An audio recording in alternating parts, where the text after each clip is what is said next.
Doctor Mohammad ইউনূসকে রাষ্ট্রপতি বানানো এখন আর কোনো সাধারণ রাজনৈতিক দাবি নয়, বরং এটি বাংলাদেশের অস্তিত্ব রক্ষার এক চরম বাস্তবতায় পরিণত হয়েছে। কথা পরিষ্কার, ইউনূস ছাড়া বাংলাদেশ আন্তর্জাতিক সহযোগিতা পাবে না, আর সহযোগিতা না পেলে এই দেশ অচল হয়ে যাওয়া এখন শুধু সময়ের ব্যাপার। তারেক রহমান যখন বলেন ইউনূস রাষ্ট্রপতি হলে দেশের সংকট কমবে, তখন সেটা কোনো দলীয় স্লোগান নয়, বরং এক কঠিন গাণিতিক সত্য যা আজ আমাদের অর্থনীতির প্রতিটি রন্ধ্রে রন্ধ্রে প্রমাণিত হচ্ছে। বর্তমানে বাংলাদেশ এমন এক ভয়াবহ পরিস্থিতির সামনে দাঁড়িয়ে আছে, যেখানে আন্তর্জাতিক সম্প্রদায় আমাদের বর্তমান সরকারকে চিনতে পারছে না, তাদের উপর আস্থা রাখতে পারছে না, এবং যার ফলে জরুরি $300 কোটি ঋণ আজ পর্যন্ত কেউ ছাড় করেনি। বিএনপি ক্ষমতায় আসার 3 মাস পার হয়ে গেলেও আজ পর্যন্ত কোনো বড় বিশ্বনেতা বাংলাদেশে পা রাখেননি, কোনো শক্তিশালী রাষ্ট্রের সাথে নতুন কোনো বিনিয়োগের চুক্তি হয়নি। এর কারণ অত্যন্ত সোজাসাপটা। তারেক রহমান একজন স্থানীয় রাজনীতিবিদ হতে পারেন, কিন্তু আন্তর্জাতিক কূটনীতি এবং বিশ্ব অর্থনীতি চালানোর মতো গ্লোবাল গ্রহণযোগ্যতা তার নেই। আমাদের দেশের রিজার্ভ এখন এমন এক বিপজ্জনক পর্যায়ে পৌঁছেছে যা আগে কখনো দেখা যায়নি। ফেব্রুয়ারিতে যা $30 বিলিয়ন ছিল, মার্চেই তা নেমে গেছে 29 বিলিয়নে, অর্থাৎ প্রতি মাসেই আমাদের শক্তি কমে আসছে। এই ধারা চলতে থাকলে আগামী জুন মাসের পর বিদেশ থেকে 1 ফোঁটা জ্বালানি তেল বা 1 কেজি সার কেনার মতো ডলার আমাদের কাছে অবশিষ্ট থাকবে না।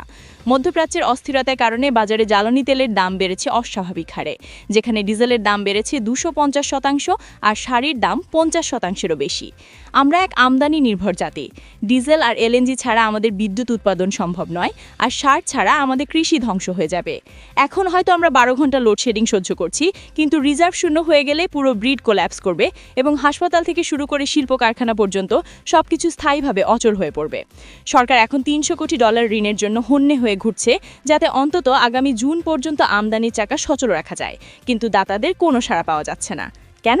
কারণ আন্তর্জাতিক সংস্থাগুলো জানে এই সরকারের নেতৃত্বের অধীনে টাকা দেওয়া মানে তা অনিশ্চয়তার মুখে ফেলা। অন্যদিকে বাজেটের চিত্র আরও ভয়ঙ্কর।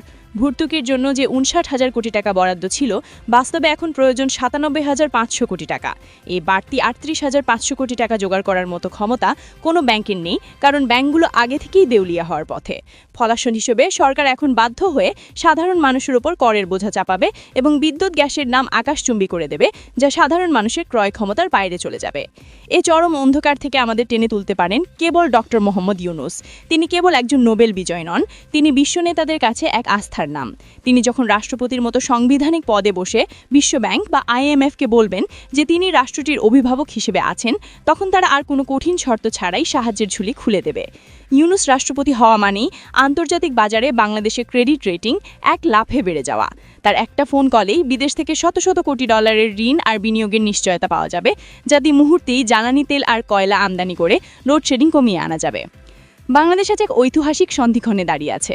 একদিকে ব্যর্থ রাষ্ট্র হয়ে যাওয়ার আতঙ্ক, আর অন্যদিকে ডক্টর ইউনূসকে সামনে রেখে ঘুরে দাঁড়ানোর শেষ সুযোগ।